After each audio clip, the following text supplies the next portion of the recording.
Galera, tudo bem com vocês? A gente está aqui em mais uma mesa, a mesa que é nossa e você está convidado a participar nessa noite. O meu nome é Rafael. Meu nome é Murilo. Meu nome é Israel. Eu sou o Michael. E a gente está muito feliz de estar aqui, principalmente com o Isa, né? Ele não é um convidado, o Isa é um filho da casa. Exatamente. Ele está aqui junto e vamos compartilhar do evangelho, do reino de Deus, né, meu mano? Isso aí. É a melhor coisa que tem, né? É a melhor coisa que tem. São as boas novas mais quentinhas no coração e escandalosas, né? Exato. A obra do evangelho é, no melhor sentido da palavra, loucura. Exatamente. E ela se renova, né, cara? É impressionante como ela se renova. É. E, mano, queria trazer aqui, cara, na mesa pra gente conversar uma parada que a gente sabe que queima no teu coração e queima no coração de todos nós aqui também, que é sobre o grande mandamento, né? O maior mandamento. Você compartilha um pouquinho pra nós que Deus tem ministrado no teu coração. Eu acho que parte disso queimar muito no meu coração é o próprio fato de que eu sou um filho dessa casa, né? Eu cresci aqui e essa é uma mensagem que se prega muito aqui na Alcance de Curitiba. E, cara, eu acho que muitas vezes a gente não acorda de manhã como se Jesus tivesse respondido uma pergunta de que tem um mandamento mais importante nas Escrituras. Uau.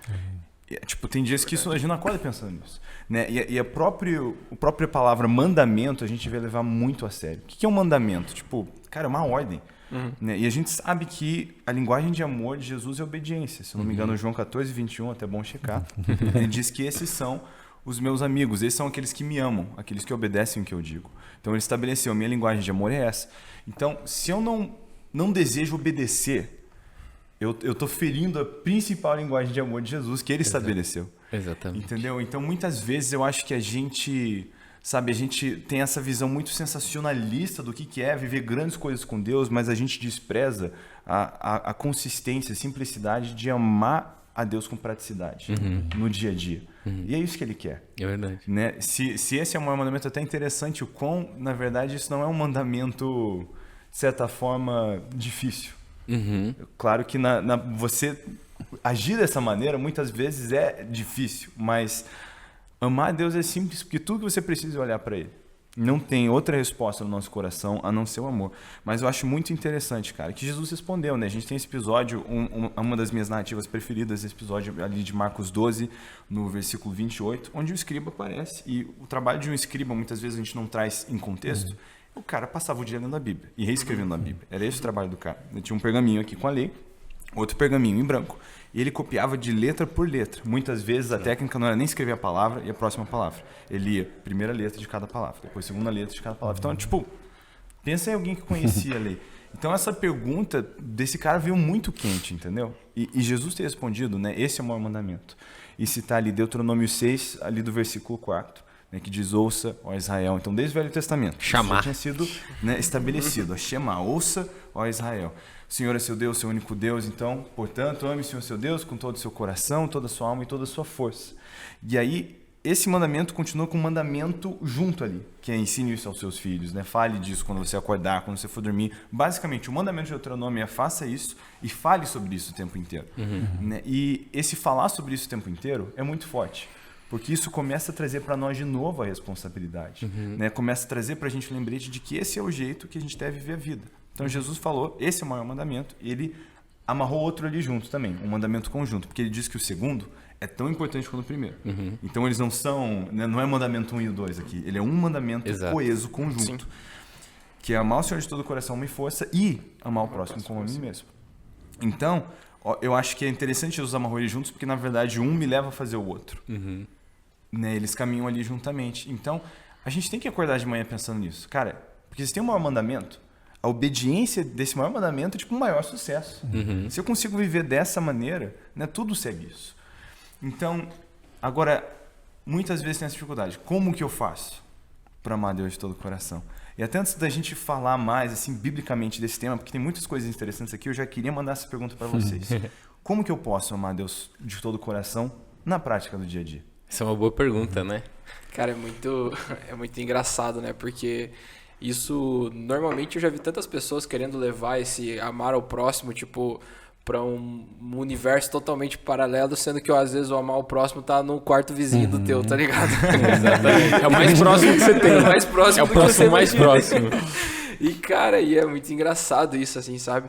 Até mesmo uma das coisas que me marcou muito, né? Sempre, e uma coisa que meu pai sempre falava era sobre obediência, sobre obediência. E não que ele estava me obrigando a obedecer ele, mas eu entender que a obediência a esses princípios, a esses mandamentos, iam me levar a um lugar mais alto. E cada vez mais eu estaria indo mais profundo em Deus e cada vez mais eu estaria mais alto em Deus ao mesmo tempo. E é muito engraçado, porque eu já vi tanta maneira de como amar o próximo, de como amar a Deus, né? E eu vou deixar uma simples aqui, assim, demais, assim. Cara, é basicamente arrumar a cama. Não precisa ser mais que isso. Princípio. É um princípio, não precisa ser mais que isso. Arrumar a cama. Cara, minha mãe adora quando ela desce, e o meu quarto é de frente pro dos meus pais, e a escada fica entre os nossos quartos. Então, quando ela acorda e ela vê que minha cama tá arrumada, eu sei que ela tá feliz, tá ligado? E, mano, não demora 5 minutos pra arrumar a cama. Que isso? 1 minuto, às vezes, pra arrumar a cama. A minha demora 1 minuto. Não sou tão bom assim. É porque eu não arrumo bem. Cara. Quando eu morei sozinho no México, eu dormia eu dormia dentro do saco de dormir pra não precisar arrumar a cama. Aí depois eu casei e tive que começar a arrumar a cama. Quando tu mora sozinho, né? Os rapazes solteiros muitas vezes tem aquela pilha que ela tá em 2 lugares, né? De dia na cama e de noite na cadeira da cama, né? Pilha de roupa. Ela vai quicando, que nem ping-pong. Mas diz aí, Maico, o que você pensa a respeito desse princípio? Acho que pegando o gancho que o Murilo falou, né? Essa obediência, né? A Deus, assim. Cara, eu e meu pai, a gente tinha um relacionamento, assim, de amor, só que pelo fato dele ser criado, assim, ele nunca foi de falar muito, assim, eu te amo. Ele se prestava muito com serviço, assim. Ele me acordava de manhã, deixava o café na mesa, assim, antes de eu ir trabalhar, já tava adulto, já. E ele sempre... Uma coisa que ele sempre falou, assim, que ele se orgulhava de que ele não precisava falar 2 vezes comigo, assim. Que ele me falou, legal. Eu não questionava. E, cara, e a gente tem que ser assim com Jesus, né? Mandamento é mandamento. Quando o Isa falou a respeito desse mandamento, amar a Deus sobre todas as coisas, com todo o seu coração, com toda a sua alma, com toda a sua força, e ao próximo como a ti mesmo, eu sinto como se Deus estivesse trazendo uma didática, no sentido de... porque assim, é muito fácil eu dizer que amo a Deus, eu dizer que honro a Deus, eu dizer que eu obedeço a um Deus que eu não vejo. Mas eu gosto muito de quando Jesus, na parábola do bom samaritano, lá em Lucas, no capítulo 10, tem algo que me chamou muito a atenção, que diz que primeiro desceu um sacerdote e desceu um levita, estava indo de Jerusalém a Jericó. Ou seja, se eles estavam saindo de Jerusalém indo a Jericó... Um pastor e um líder de louvor ali. Se estava descendo de Jerusalém a Jericó, provavelmente eles já tinham servido a Deus no templo. Terminei o meu serviço a Deus. E de repente, quando ele está descendo, na verdade, Deus está ali. Ele tá ali no chão. E eles falam, não, mas eu já servi a Deus lá. Não, peraí. O princípio cara, aquele que diz amar a Deus, né? Como diz 1 João, mas aborrece ou odeia seu irmão é mentiroso. Porque como pode amar a Deus que não vê se não ama seu irmão que vê? Eu pego esse princípio e trago pra tudo. Aquele que diz que obedece a Deus, mas desobedece o seu pai que vê, é mentiroso. Sim. Então, essa consequência de amar a Deus, ela é muito mais do que um sentimento. Ela é uma ação viva, né? E eu gosto de trazer muito isso, porque às vezes eu posso estar achando que estou amando a Deus por meio do serviço, mas na verdade quando um irmão precisa de mim, eu falo, não, mas eu já estou cansado de servir, já servi a Deus, não vou servir você agora, não, parece que você não entendeu, cara. E na verdade se a gente olhar para Jesus, isso moe a gente, porque essa é a figura, né, central de Deus que a gente tem. Então a gente aprende que Jesus é a imagem visível de um Deus invisível. Exato. Então ele é uma manifestação exata, né? Eu amo tem passagens que deixam isso tão claro, né? A gente tem ali Hebreus no capítulo 1, acho que tem 1 Coríntios no capítulo 1 também fala muito sobre isso. Cara, Jesus ele é a manifestação exata de quem Deus é. E daí Jesus pega os discípulos discutindo sobre quem é o maior. E o que ele diz, né? Se o próprio Filho do Homem veio para servir, tipo assim, o que vocês estão discutindo? Eu acho que se a gente entende, cara, que Deus ele é servo por natureza, isso já nos constrange. Né? Porque não ser servo por natureza não faz parte da nossa natureza espiritual. Porque nós somos feitos para ser como Deus é. Exato. Então, ser egoísta em vez de ser altruísta é algo na minha carne, né? Da lei do pecado em mim. Então, por exemplo, na verdade não é só isso, para nós é claro, porque a nossa linguagem, quando a gente olha para a figura de Jesus, que veio e serviu, o tempo inteiro ele serviu. Né? Ele não veio para ser servido, mas para servir. Isso é muito forte. Mas antes mesmo disso, cara, uma das coisas que me apaixonou na Trindade, e o fato de que a Trindade sempre existiu, é que o coração de Deus, ele não é centrado em amor próprio. Exato. Quer dizer, desde sempre o pai ama o filho ama o pai. Exato. Então, desde sempre, Deus tem um coração altruísta, cara. Isso é muito forte. Então, se eu quero me parecer com Deus e obedecer a Ele, o caminho é o altruísmo, é me importar com o próximo. Então, assim, eu amo também, Paulo, né, ensinando que não adianta falar a língua dos anjos, dar uma lista de um monte de coisa boa fazer se não tiver amor. Se não tiver amor. Então, eu posso acordar, né, fazer um devocional profundaço, mas se eu não tenho, né, aquele amor para fazer a cama, aquele amor para preparar o café para alguém, muitas vezes o amor para ter paciência. Cara, às vezes, assim, isso me parte o coração. É uma das cenas que mais me parte o coração nessa vida, é ver filho ficar escutando o pai de cara fechada, assim, sabe? Aquele Cara de deboche. deboche, Virada de assim, olhinho. nossa, não se pode. Tipo assim, uma falta de honra, uma falta de amor, cara. É. Entendeu? Então, como que eu posso amar Jesus se nessas coisinhas eu não quero me parecer com ele, sabe? E eu acho que é muito interessante que essas coisas estão amarradas, porque elas são muito juntas. Eu não consigo, né? Você acabou de falar. Como que eu posso amar a Deus se não amo o meu próximo? Exato. Né? Então, porque se eu olho para Deus, é isso que eu vou ver. Exato. Cara, a vida de Jesus na Terra é uma missão de serviço, uma missão de resgate. E uma das coisas que eu acho muito engraçada, né? Eu estava esses dias escutando também um podcast, lendo também, né? Pesquisando sobre essa informação. E tem um hormônio que é chamado ocitocina, que é o mesmo hormônio que quando a mãe pare o bebê, isso é encontrado na mãe numa taxa altíssima, assim. E eles falam que é um hormônio do amor. Cara, a mãe tá ali, fez cesárea, o parto normal, tá doendo tudo, cara. Não interessa, ela vê a criança, cara, ela chora, ela fica... Ela esquece de tudo, cara. E foi feito um estudo e foi achado a liberação desse hormônio também a partir do momento que você serve o próximo sem interesse nenhum. Uau. Cara, isso, quando eu descobri isso, eu fiquei assim, caraca, velho. Isso é muito forte, mano. Isso é muito forte, porque, cara, quando você serve alguém, é liberado a ocitocina. E, cara, a ocitocina ela é responsável por vários fatores. Um dos fatores é o hormônio do bem-estar também, cara. E interessa como o seu dia tá. Se você decide servir alguém, cara, aquela boa ação, sem esperar nada em troca, te faz o teu dia melhor. Então, eu acho muito engraçado, porque daí você linka com que o melhor é dado que receber. Você linka isso com várias outras coisas, vários outros princípios, e tudo tá no nosso DNA. Tudo tá dentro do nosso corpo. Isso é muito forte. Tem outra passagem, essa eu não lembro de cabeça o endereço, mas ela fala que quando eu dou de beber alguém, eu sou dessaciado? Não. Dessedentado. Quando eu dou de beber alguém, eu sou dessedentado. Eu acho que muita gente, cara, caminha com Jesus, mas tem umas crises. Eu não consigo entender. Eu caminho com Jesus, mas por que eu não tô feliz? Por que eu não tô bem? Eu sei, porque o cara não serve ninguém. Não serve. Então ele tem uma sede que você não mata por encher seu copo. Essa sede você mata por encher o copo do próximo. Exato. E, cara, isso é muito doido. Porque eu lembro em várias assim, viagens missionárias, ou mesmo em casa. Alguns dos meus maiores encontros com Deus até hoje não foram no quartinho, na hora do meu tempo a sós com Deus, na devocional, foi tipo lavando a louça. Que legal. Foi tipo ajudando a fazer reforma, sabe? Cara, eu tive alguns encontros com Deus que eu pensava, por que nesse momento Deus me soltou essa bomba de revelação, tá ligado? E aí eu vou vendo como caminha junto amar a Deus e amar os outros. Exato. É muito forte isso. Eu lembro de uma vez que foi até um evento aqui na igreja, foi no Sobrenatural, e nessa parte eu tava servindo.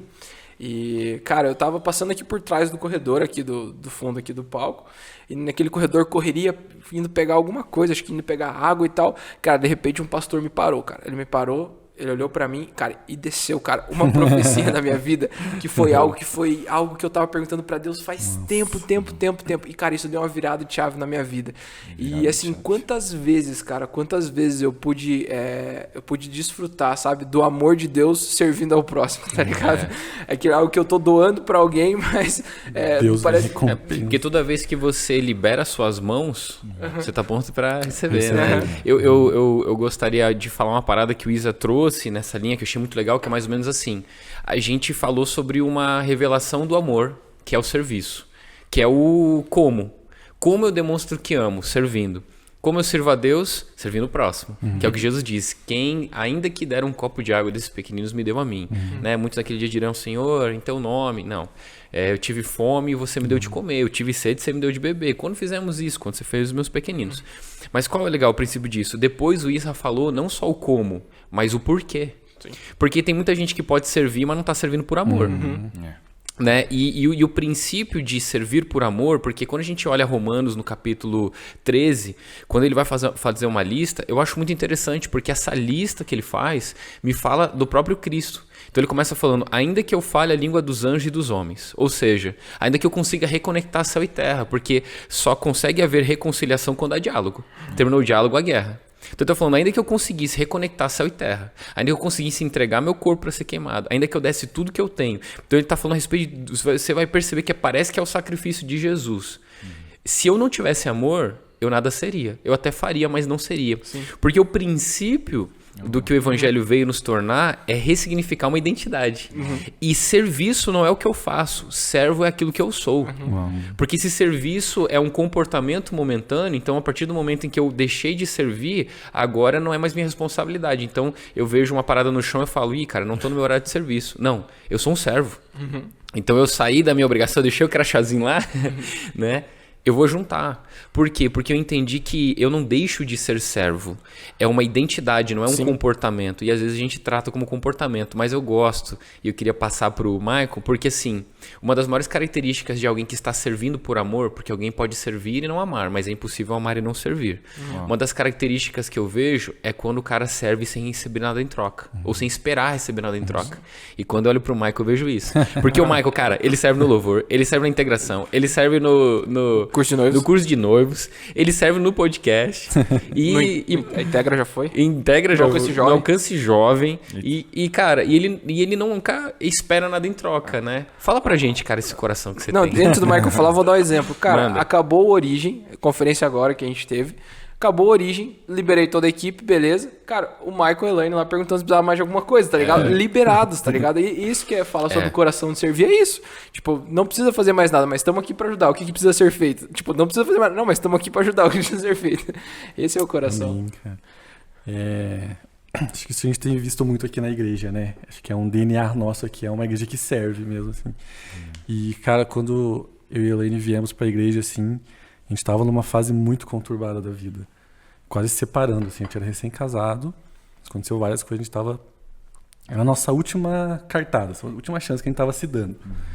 E Deus usou as pessoas aqui. Nossa, cada palavra que a gente vinha falava o nosso coração.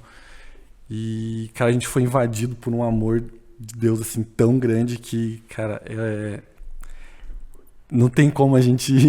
É a nossa gratidão, assim, expressar o amor a Deus quanto a nossa igreja que é servindo, tendo esse coração. E uma coisa que o Rafa falou, que às vezes Deus fala, né, a gente servindo, como o Murilo falou, que a pessoa veio ali, deu uma palavra. No começo do ano eu fui passear com a minha cachorrinha, assim, e, cara, falando com Deus, fazendo os planos para esse ano, apresentando para ele, assim. A hora que eu cheguei no elevador, eu vi um papelzinho no chão. Falei, vou juntar, né? Curitibano, né? A hora que eu peguei era aqueles versículos de caixinha de promessa, assim. Era, entrega teu caminho ao Senhor.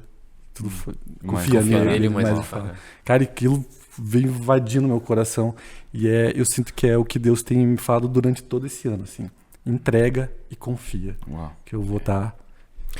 E como é uma linha fina, cara, essa parada, porque, querendo ou não, o evangelho não precisa... O evangelho não veio nos ensinar a sermos honrados, né? Ele veio nos ensinar a sermos traídos. Porque ser honrado todo mundo consegue, né? Agora é aquele momento em que você tá num momento... Não, né, eu exagerei no traído, mas eu gosto muito de uma parada que Deus trabalhou no meu coração, cara. Eu tinha no final de semana sido convidado para pregar numa conferência que o Alessandro Vilas Boas ia pregar junto. Então ele pregou no sábado de manhã e eu encerrei no sábado à noite. E a gente teve aquele momento lá de conversar e tal, mas ele não é um conhecido meu, né? Ele não me conhece, eu conheço ele, não me conhece. E eu acho que passou 2 semanas depois, eu tava aqui, cara, no serviço voluntário e eu fiquei na portinha abrindo ali da integração. E quando eu abri a porta que ele passou, obviamente ele não lembrou de mim, porque ele me viu uma vez... Veio no meu coração, assim, a minha alma gritando, falando assim, pô, cara, 2 semanas atrás vocês estavam ministrando junto, agora você tá só abrindo a portinha pra ele. E aí, na hora, cara, quando vem as escrituras, eu falo, irmão, eu tô sendo mais honrado agora do que quando eu tava dividindo o púlpito com ele. Porque o exemplo do meu mestre é João 13. Jesus se levanta, despeçou a túnica. Meu irmão, eu acho que assim, ó, as escrituras sempre me assombram.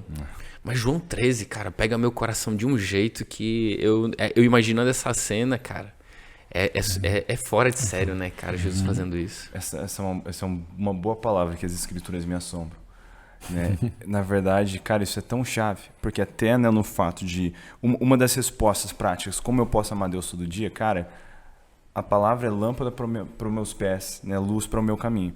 Eu não consigo ter nenhum tipo de relacionamento com Deus sem a Bíblia. Exato. Eu não consigo. E muita gente, às vezes, se sente tão perdido de como viver para Deus porque não conhece os parâmetros.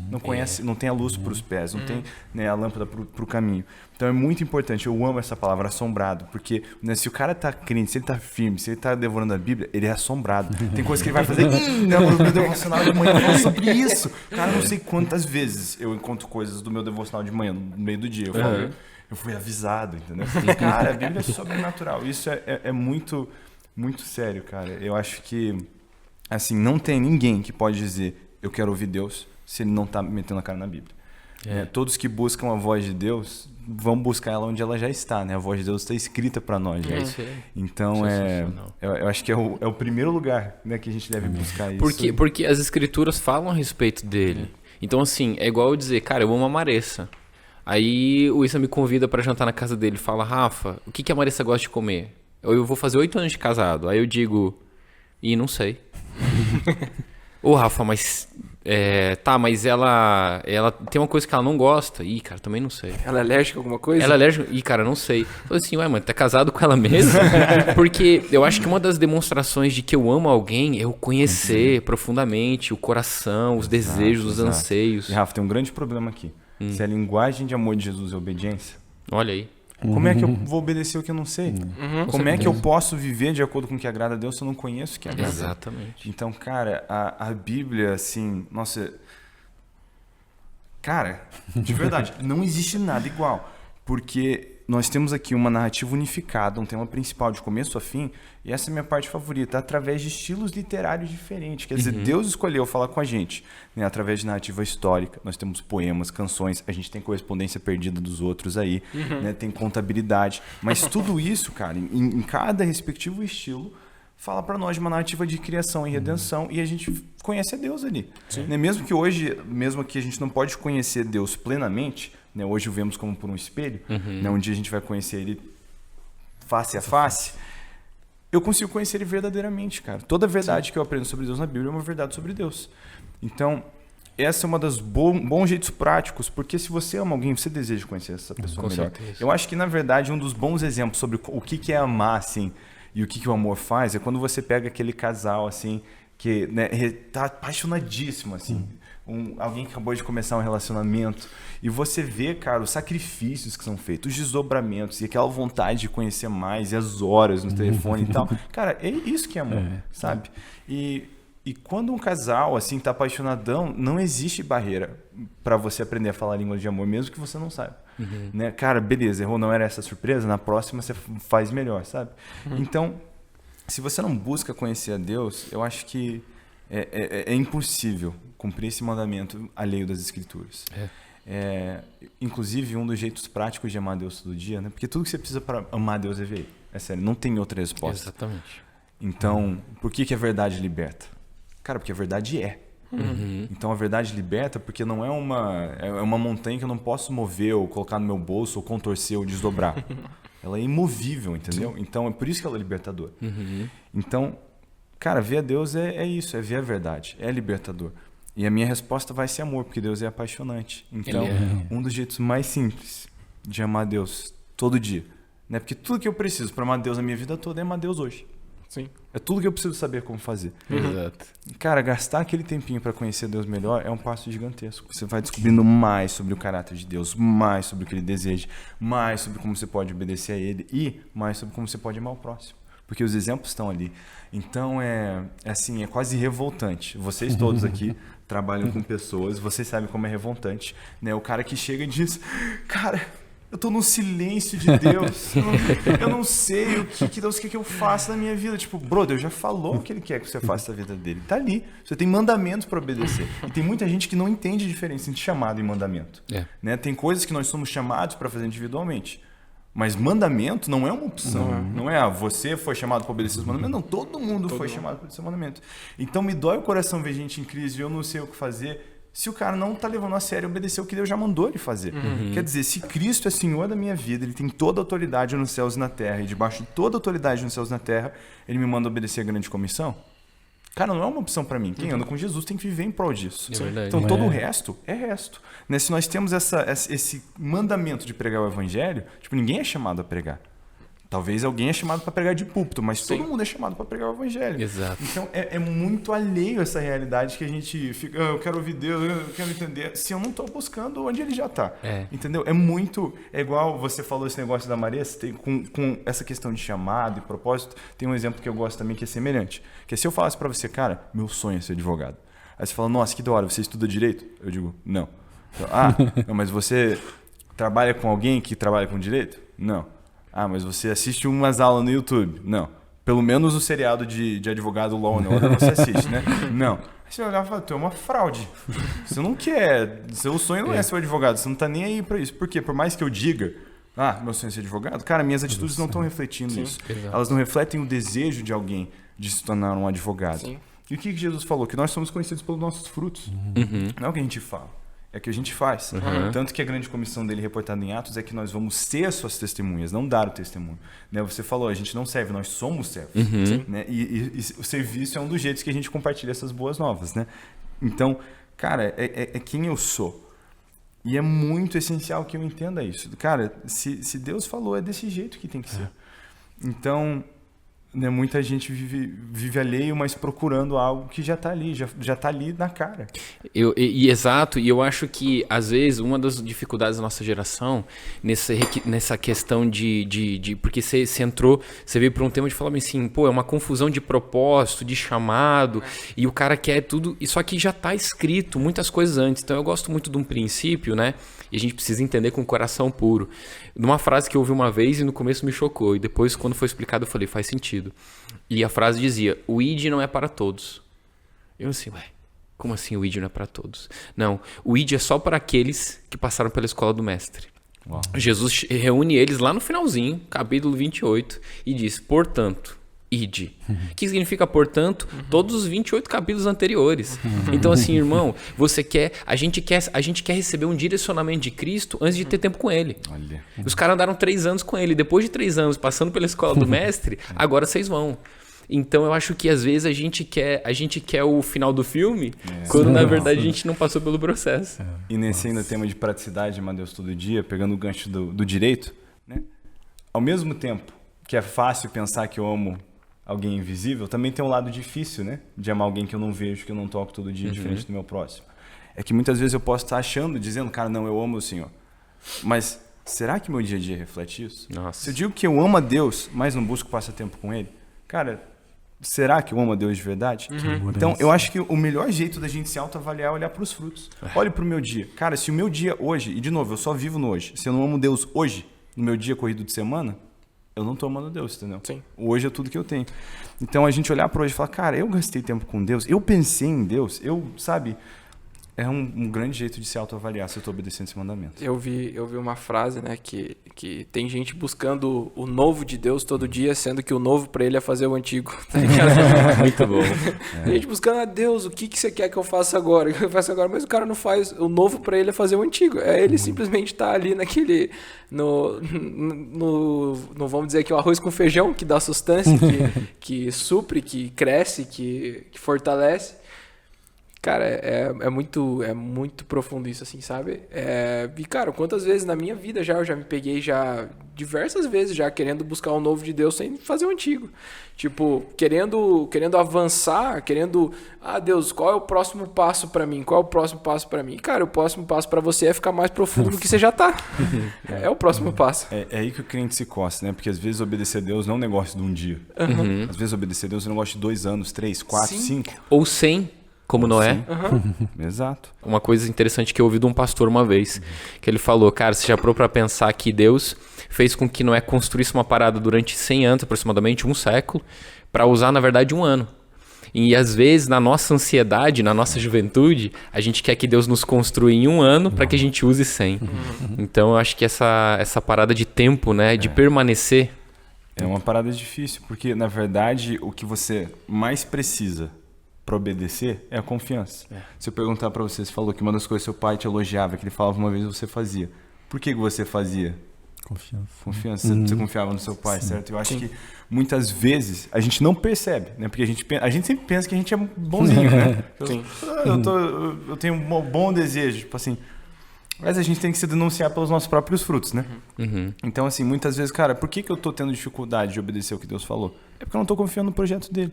Então, Deus ter caminhos mais altos do que os meus, também significa que os caminhos dele são diferentes, às vezes. Né? E às vezes a gente quer aquele negócio de 1 ano e não tem a paciência do 100. Mas ter a paciência do 100 vem com a confiança. Né? Às vezes as construções de Deus não são lógicas. Às vezes ele faz desconstruções da nossa vida, né? Tipo, eu fico olhando para José, cara. José, beleza. Todo aquele rolê, vai parar no Egito, terra alheia, bad. Mas ele começa a crescer na casa de Potifar. Começa a ganhar moral, vira administrador. Né? Onde ele parava, virava administrador. O cara era o ADM na veia. Aí, beleza, as coisas estão ficando boas. Aí ele vai parar na prisão, mano. Na minha cabeça, eu sempre pensava que tem essa construção de crédito de José no Egito. Mas a Bíblia não diz dessa acusação dele ter sido retificada. O cara foi pra prisão por um crime que ele não cometeu. E da prisão, quer dizer, essa desconstrução que houve na vida dele, ele passa aqueles anos na prisão. E aí ele vira o segundo homem mais poderoso da nação mais poderosa da Terra. Cara. E às vezes eu fico querendo enxergar a construção que Deus está fazendo na minha vida, mas às vezes o que Deus faz na minha vida é desconstrução. Quer dizer, Deus tira Israel do Egito. E para onde eles vão? Deserto. Para tirar o Egito deles, entendeu? É uma desconstrução. Às vezes essa é a construção que Deus faz na minha vida, mas eu não tenho paciência porque eu não tenho confiança. Se eu confio, cara, eu sei que a vontade de Deus é boa, perfeita, agradável. Quem tem o melhor sonho para minha vida é Deus. E tem uma coisa que às vezes a gente se desespera na nossa imaturidade. Porque eu realmente acredito. Eu já tive vários momentos na minha vida onde eu estava buscando direcionamento de Deus. Mas sempre que eu busco o direcionamento de Deus, eu busco com fé, porque eu sei que Ele é um Deus de clareza, não de confusão.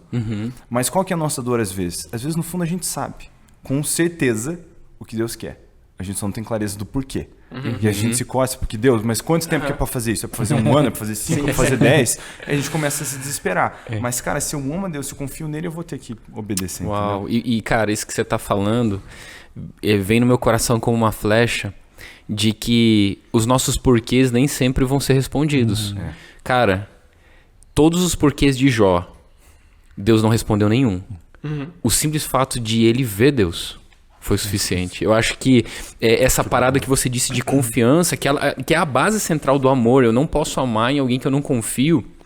Você deu o exemplo da história de José. Eu nunca esqueço um amigo meu falando, cara. Ele falou assim, Rafa, muitas vezes a gente tem a sensação de que quando José tá com a esposa de Potifar, ele diz assim, como poderia pecar eu contra Deus? Quando talvez, na verdade, essa parada de confiança e consciência era, como poderia eu pecar contra Deus? Tipo, Deus não tá lá, Deus tá aqui. Inclusive o pastor Jeremias falou uma tradição judaica que diz que a esposa de Potifar tira a roupa e joga, e tem um deus em forma de boi lá que tampa os olhos do boi. E ela fala, os deuses estão cegos, deite-se comigo. E José responde para ela, o meu Deus vê no escuro.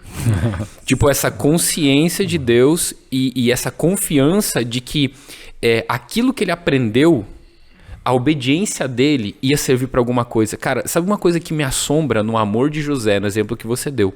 Na paciência de passar pelo processo, da confiança que ele tinha. É o seguinte, os 10 mandamentos, meu irmão, foram só muitos anos depois que foram escritos. Quem ensinou José que adultério era pecado? Porque não adulterarás está só lá na frente. Mas a consciência de José, gravada no coração, já era antes. Eu penso, se você me perguntar, eu penso nessa parada de amor de José, é mais ou menos aquela confiança de que valia a pena no sentido assim, cara, meu pai trabalhou 14 anos para ter minha mãe. Quem sou eu para usurpar a mulher de outro assim? Né? Então a base do amor, como disse o Isa, é essa confiança, e não importa o tempo do processo, não importa a dificuldade do processo, a obediência é uma semente que eu vou colher, cara. E é uma coisa que a gente tem uma perspectiva muito limitada da vida. A gente tem. Então, às vezes você não sabe, às vezes o cara passa também, ele começa a olhar, né, entra a comparação. O cara tá no Instagram, né, ele tá tentando obedecer a Deus naquela missão que ele não consegue entender o porquê. Ele fica olhando um monte de gente, vivendo tudo que ele quer viver, ele começa os mimimis. Mas, cara, cada um de nós temos um papel nesse grande quebra-cabeça. E eu tenho que ser fiel no papel que Deus me deu. E às vezes eu não sei. Às vezes fazer a coisa que parece menos importante pode mudar a vida de literalmente milhões de pessoas. Exato. Milhões de pessoas. Você não sabe. Sim. E Deus sabe. Então você ser fiel e confiar no caminho que Deus tem pra você é o lance, cara. Eu não vou responder diante do chamado dos outros. Não vou. Ou do quão parecido eu fui com os outros. Eu tenho que responder sobre quão fiel eu fui, sobre o que Deus confiou pra mim. Exato. Então acho que a confiança vem muito disso, de cara, eu tô aqui pra isso, sabe? É o que as pessoas me perguntam, Isa, você é um pregador ou você é um ministro de louvor? Cara, sério, minha resposta é tipo, sim, eu tô aqui pra obedecer, eu tô aqui, tiver que eu tô ser. aqui pra Jesus, eu sou filho, entendeu? Eu faço o que precisar pra ajudar no negócio do pai, entendeu? Eu lembro de uma história, né, que tinha um pastor de uma igreja e o taxista da igreja, né? E o taxista toda vez depois do culto pegava e dava carona pra galera da igreja para suas casas, né? E aí um dia o pastor morreu, né? Foi pro céu e tal, chegou no céu, entrou no céu e falou assim, Deus começou a apresentar, né? Jesus ali acompanhando ele começou a apresentar, ó, essa daqui é a casa do teu membro da igreja e tal, essa daqui foi aumentando o nível, né? Ó, essa daqui é a casa do teu diácono da igreja, aumentando o nível, caraca, como o cara serviu. Aí chegou assim, ó, essa aqui é a casa do teu taxista da igreja, cara. A casa do taxista era uma mansão, né?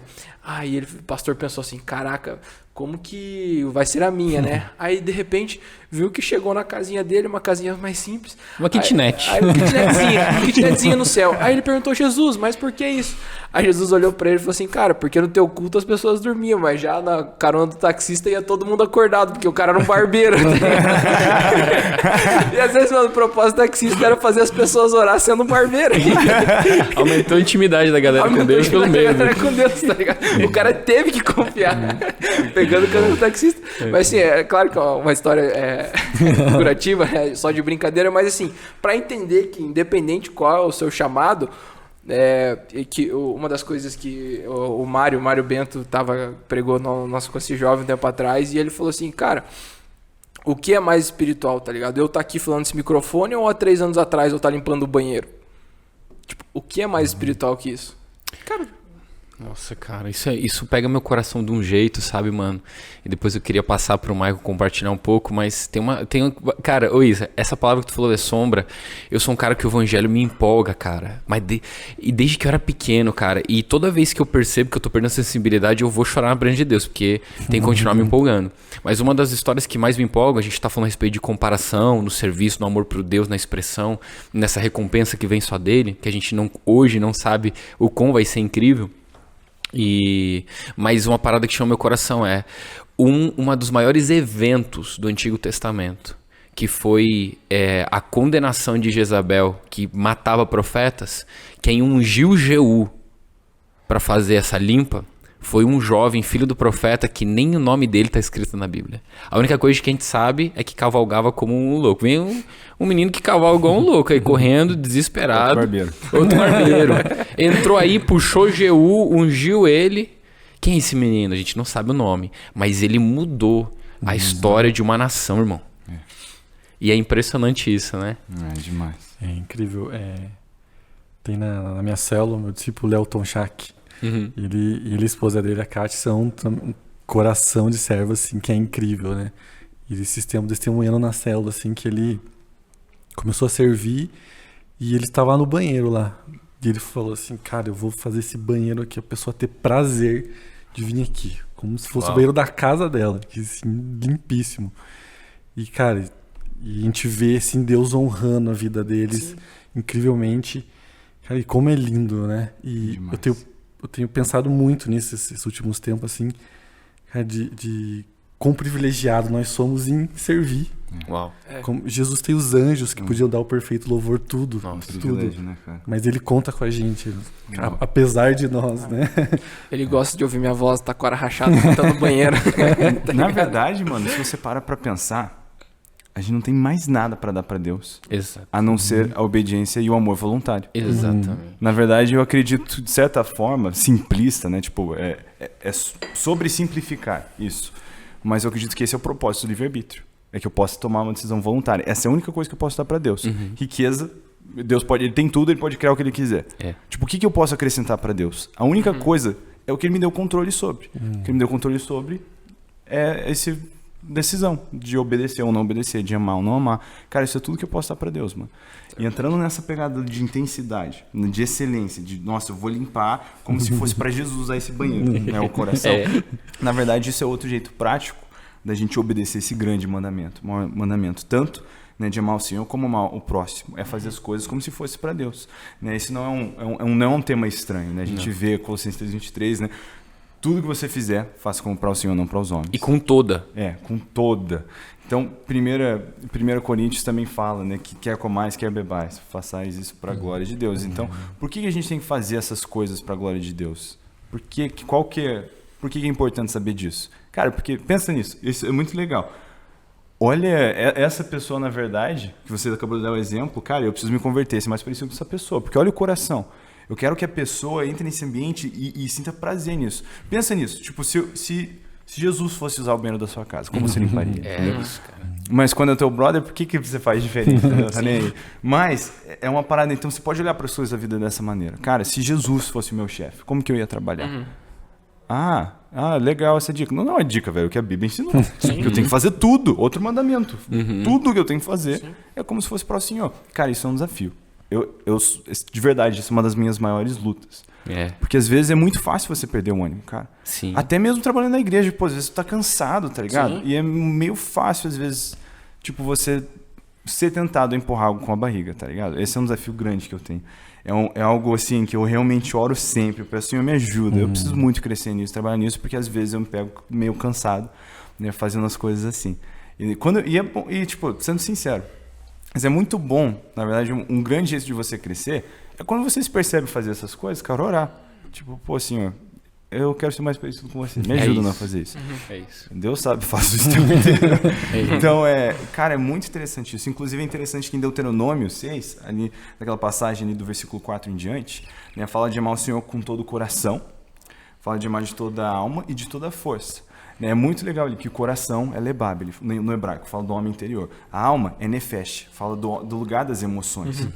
E o que a gente traduz como força é meod. Na verdade, é um advérbio de intensidade. Então, a palavra é muito. Ame o Senhor com todo o seu muito. E a única vez na Bíblia que ela é usada sozinha é aqui.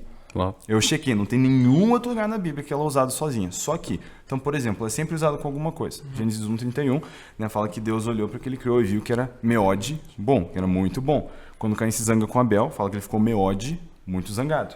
Meod pistola. Quando Jacó... Exatamente.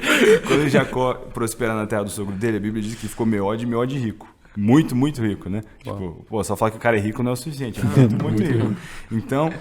É sempre usado para intensificar algo. Aqui não. Aqui é ame o Senhor seu Deus com todo o seu meod. E na estrutura do hebraico, como se fosse ame o Senhor seu Deus com todo o seu muito reticências. Ou até um underline. Seu muito o quê? Muito tudo. Muito tudo. Então toda a minha intensidade eu tenho que aplicar para o Senhor. E faz sentido quando você pensa que não tem outro povo nessa terra que pode existir da vida sorrindo e cantando senão um cristão. Encontrou algo que é maior que a vida. Como pode, cara, alguém sorrir diante da face da morte? É uma coisa que... Eu digo que eu entendo. Não, eu não entendo. Eu nunca tive lá. Eu nunca tive na face da morte sorrindo, cantando ainda. Mas, cara, como que isso é possível? De verdade, porque existe algo em Cristo maior do que a vida. Então, pensando nisso, não é uma surpresa que a gente tem que fazer tudo com intensidade. Né? Porque, seja na morte ou seja na vida, Cristo é maior que tudo. Exato. Então, a minha intensidade tem que ser para Ele. Tem que. E a mensagem é bonita, mas ela é muito desafiadora. Porque é muito difícil você fazer as coisas com intensidade, alegria, e fazer por amor e fazer bem quando você tem um chefe rabugento. Tá ligado? Quando você trabalha com alguém que te tira do sério. Exato. Mas como eu posso fazer isso, cara? Eu acredito que o jeito é realmente... E isso faz meu amor por Jesus crescer. É fazer como se fosse para Ele. Sim. É verdade. E isso que você fala de intensidade, o que vem no meu coração, o exemplo de Jesus de intensidade, João capítulo 4. Depois que ele se encontra com a mulher do poço e ela vai, os discípulos voltam com comida e falam, mestre, coma. Começa a insistir, mestre, coma. E a resposta de Jesus é, minha comida é fazer a vontade do meu Pai. E cara, a gente precisa entender, hoje a gente não trabalha para comer quase. A gente trabalha para ter um carro, para ter uma casa, para ter um celular. Mas naquele tempo e mais antigamente, o homem trabalhava para comer. Ele saía de casa de manhã para ir ter sustento e comer. Era o que ele fazia. E quando Jesus fala, a minha comida é fazer a vontade do meu pai, ele tá falando sobre intensidade e prioridade. Ele tá dizendo, cara, a vontade do meu pai tá acima das minhas necessidades básicas. Uau. Ou seja, o meu instinto mais primitivo de sobrevivência tá em segundo lugar. Porque primeiro é fazer a vontade do meu pai. Isso é intensidade. Jesus era uma pessoa intensa. Demais. Na verdade, né, ninguém tem interesse ou se preocupa com alguém que é tedioso, mano. Ninguém. Os fariseus não perseguiram e tentaram matar Jesus porque ele era uma pessoa... Passiva. Ele era tão dinâmico que ele era perigoso. Politicamente correto. Ele era tão intenso que ele era perigoso. Cara, Ele era transgressor, é a palavra. Porque a palavra transgressor não é no pejorativo. Transgredir é transpassar. É passar além de. Então Jesus, no bom sentido, era transgressor. É demais que essa intensidade de Jesus ela é dinâmica, porque ela é muito sensível ao Espírito. Então quer dizer, Jesus tinha hora que ele contava parábola sutil, mas tinha hora que ele virava a mesa. Então, e às vezes a gente fica, pô, você tá aí falando sutil, cara, você tinha que estar virando as mesas. Às vezes a gente olha para quem vira a mesa... Falou. Ou você entende o que eu tô dizendo, fala, cara, te falta um amor aí, você tem que ser mais sutil. Mas o que tem que ter é sensibilidade com o Espírito. Porque tem hora de virar mesa, que tem hora de sutileza. Isso é muito bom. Mas Jesus era sutil com intensidade. E ele era intenso com intensidade. Perfeito. Exatamente. Isso é muito, muito bom. Cash pega. Pega. E, cara, eu vou falar pra vocês, porque às vezes o ser humano, às vezes não, o ser humano, ele é movido, agora que a gente falou sobre o amor, ser o maior mandamento, a gente falou sobre ele ser a semente de todas as coisas, nós não podemos fazer nada com amor, a gente falou sobre o como, no serviço, por exemplo, uma manifestação de amor, a gente falou o porquê, né? Mas eu gosto de trazer didática à mesa, porque a Bíblia diz que a graça em Tito diz que veio nos educando. Então ela é muito mais didática do que pragmática. Não é tanto uma mudança de comportamento, mas é uma consciência de natureza.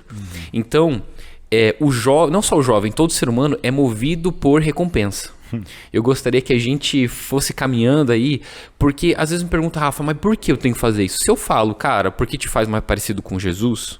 Às vezes o cara fala, tá bom, porque talvez não entende o quão isso é incrível. Mas quando eu penso em recompensa, cara, um dia quero compartilhar com vocês essa história e quero que eu abra pra vocês dizerem o que vocês pensam. Eu tava tocando uma música do Alessandro, aquela Eu Não Trouxe Nada Pra Mesa, num momento de eu e minha esposa, de devocional. E aí, cara, de repente, eu tava tão metido naquilo que eu tava cantando, que eu quase que fui transportado pra outro lugar na minha cabeça. E eu tive uma visão, cara, e essa visão, ela mudou meu coração. E essa visão que eu tive foi de uma mesa muito grande, sem fim, e era bem na época em que tava tendo aquele casamento real da menina que a atriz com o príncipe lá, eu não sei o nome deles. Tá ligado? E aí, Harris, acho, príncipe Harris, né? Alguma coisa. Alguma coisa, um príncipe lá da Inglaterra. Bichão lá. E aí, cara, essa mesa enorme que não tinha fim. E de repente, cara, era uma mesa toda enfeitada, coisa mais incrível. Cara, os talheres assim, com metal. E eu tô sentado sozinho nessa mesa. E todos os tipos de comida mais incríveis que você possa pensar. Tá salivando, né? Todos os tipos de comida que você possa pensar. Cara, e quando eu tô sentado nessa mesa... eu percebo alguém atrás de mim, eu não tenho coragem para ver quem é, mas cara, eu tinha certeza quem era. Era uma presença, e ele falou assim, pode se servir. E na hora que ele falou, pode se servir, eu lembrei da minha mãe, falou, quando você for convidado para um lugar, tu não serve primeiro, mesmo que tu seja convidado, né, tenha honra ali e tal. E eu falei, cara, eu não poderia me servir primeiro porque eu não trouxe nada para essa mesa, não era digno de estar sentado nela, não vou me servir.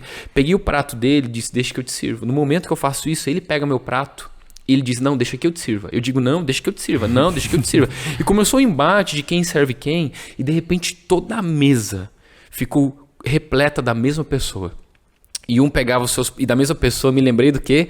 Romanos 8:29, os que de antemão conheceu este mesmo predestinou para serem conformes à imagem do seu filho, a fim de que ele seja o primeiro de muitos irmãos. E aí, cara, todos eles sentados à mesa, um constrangendo o outro para servir. E eu falando, cara, que doideira é essa? E foi na hora que o Espírito Santo falou assim para mim, Rafa, se você entender a cultura da mesa do Senhor, você nunca mais brigará por poder, você brigará por serviço. Uau. E aí, cara, na hora que eu voltei, cara, eu lembro que eu falei, Espírito Espírito Santo, você precisa me trazer uma revelação bíblica a respeito disso, que não pode ser só uma experiência de uma visão, porque isso mudou meu coração, mas eu preciso aplicar. E na hora o Espírito Santo me levou, cara, para Lucas capítulo 12. E eu vou ler para vocês e compartilhar, cara, a parte nas escrituras que mais pega meu coração e me constrange, que Jesus está contando a parábola do servo vigilante. Ele diz, olha, cingido esteja o vosso corpo e acesas as vossas candeias. E seja vós semelhantes a homens que esperam pelo seu Senhor ao voltar ele da festa de casamento, para que quando ele vier bater a porta, logo lhe abram. Aí no versículo 37 ele fala a respeito da recompensa daqueles que estão sendo diligentes em amar o Senhor com intensidade, em obedecê-lo de todo o coração, de toda a força, de toda a alma. E ele diz, bem-aventurados aqueles servos a quem o Senhor, quando vier, os encontre vigilantes. Em verdade vos afirmo que ele há de cingir-se, dar-lhes lugar à mesa e, aproximando-se, o servirá. Uau. Cara, quando eu li isso, eu falei, peraí, Espírito Santo, você tá me dizendo Mano do céu. que nas bodas do Cordeiro, o momento mais incrível, a festa do celestial, a festa do reino, o final de todas as coisas, Jesus vai estar vestido, porque esse cingido, cara, é como um servo que ele se cingia mesmo. Ele vai estar servindo como um garçom, ou seja, a única pessoa digna de sentar nessa mesa tá vestido de garçom. Foi naquela hora que o Espírito Santo entrou no meu coração e falou, Rafa, o serviço de Jesus não foi apenas modelo, era natureza. Meu Deus. Cara, foi nessa hora que eu falei, Jesus, eu não quero mais subir no púlpito se eu não tiver a consciência de que quando eu descer, eu quero lavar um banheiro, cara. Eu quero me converter depois dessa. E, cara, isso pegou meu coração. Então, assim, se antes já não tinha ambição, agora muito menos, porque, meu irmão, o Jesus na eternidade tá vestido de garçom. Entendeu? Ele não precisava mais. Mano, eu vou voltar pra casa pensando nisso que você falou, hein? Inclusive, acho que não tenho mais coragem de falar nada. Não sei quem tem depois dessa. Continua Amém. mais. Amém. Não, mas isso pega meu coração toda vez que eu lembro disso e me lembra realmente o porquê eu faço, o como eu faço, o porquê eu faço, né? E quando me perguntam da recompensa, eu lembro desse texto. Todo o nosso serviço, ele será recompensado quando a gente vê Jesus nos servindo. Eu sei que não terá choro, mas porque se tivesse, meu irmão, ninguém naquela mesa conseguiria se segurar, cara. Eu acho que é esse o coração, da gente entender que quando a gente serve, a gente se parece mais com o nosso pai e com o nosso irmão mais velho. Porque Deus, ainda sendo todo-poderoso, como disse Jesus, Ele continua trabalhando. Ele trabalha desde o princípio. E Ele continua trabalhando. Ele não trabalha pela necessidade. Ele trabalha pelo propósito de manifestar a virtude do coração dele. Trabalha por natureza. Por natureza. É isso. E é isso que o Evangelho veio nos fazer. E é esse o convite que a gente faz, né, nesse tempo de conclusão.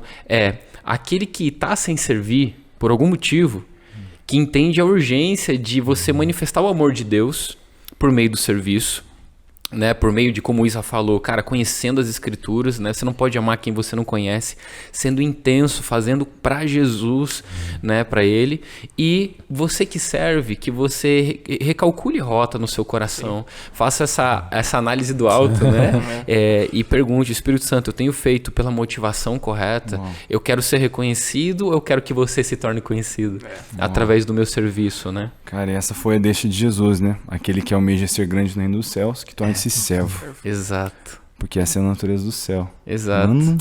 Essa é a natureza do céu. E assim, e quando você vê, ver um irmão que está servindo e não está aparecendo, lembre-se do que o apóstolo Paulo diz. Os membros que não aparecem, eles merecem mais honra. Né? E, cara, você já parou pra pensar que os membros que não aparecem são os mais importantes? Por exemplo, todo mundo vê minhas mãos, que é um membro. Mas se eu perder minhas mãos, eu continuo vivo. Agora, meu pulmão, meu coração, né? Então, assim, a gente precisa, como o Isa disse, algumas pessoas, cara, eu tenho certeza que quando a gente chegar na eternidade, meu irmão, vai ter uma galera que a gente... Quem? Tá sentado lá, cara, mais perto. Falando assim, caramba, é que você não sabe o rolê desse cara.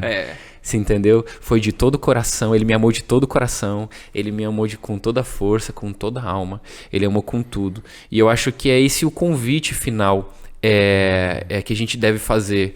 Cara, não tem como, eu gosto dessa frase, 99 não é 100.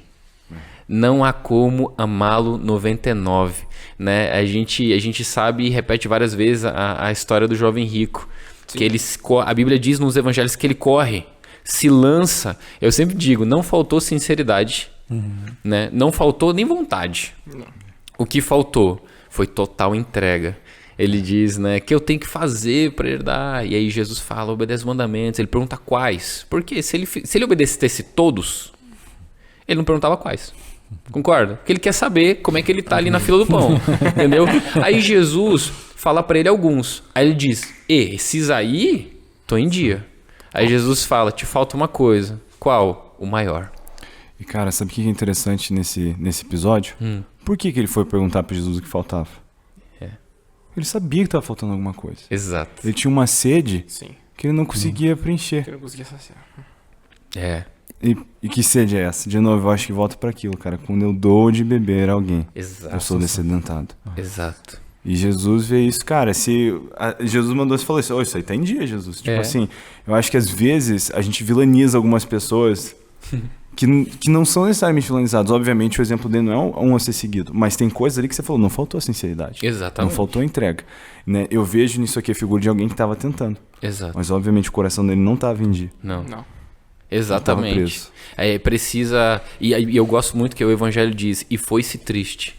Porque ninguém pode dar as costas para Jesus e continuar feliz. Cara, eu acho que o final de todas as coisas é a gente entender que Ele é mais do que o suficiente. Ele é o tesouro escondido no campo. Ele é a pedra mais preciosa que a gente encontrou. A satisfação nele. E é por isso que quando eu sirvo, eu não me sinto menor. Porque no final das contas eu sei o que eu já recebi, que é tudo. Né? Eu troco nada por tudo, é o que o apóstolo Paulo diz. Eu entrego eu tenho tudo isso aqui como perda, diz o apóstolo Paulo, para ganhar a Cristo, a sublimidade de conhecê-lo. Então assim, meu irmão, por que eu faço? Porque ele merece, me pareço mais com meu pai quando eu faço. Como? Com intensidade, de todo o coração. Então eu acho que, cara, eu fui muito abençoado por essa mesa também, com vocês, demais, cara. Também. Demais, Muito demais. obrigado, gente. Muito obrigado. Muito obrigado por ter Aprendi participado muito, dessa mesa. Valeu, gente. Obrigado demais. E você não perca o próximo episódio, vai te abençoar demais. Fica conosco, compartilha com seus amigos, siga a gente nas redes sociais, se inscreve aqui no canal para que você possa acompanhar de primeira mão todas as coisas. Deus abençoe, um abraço.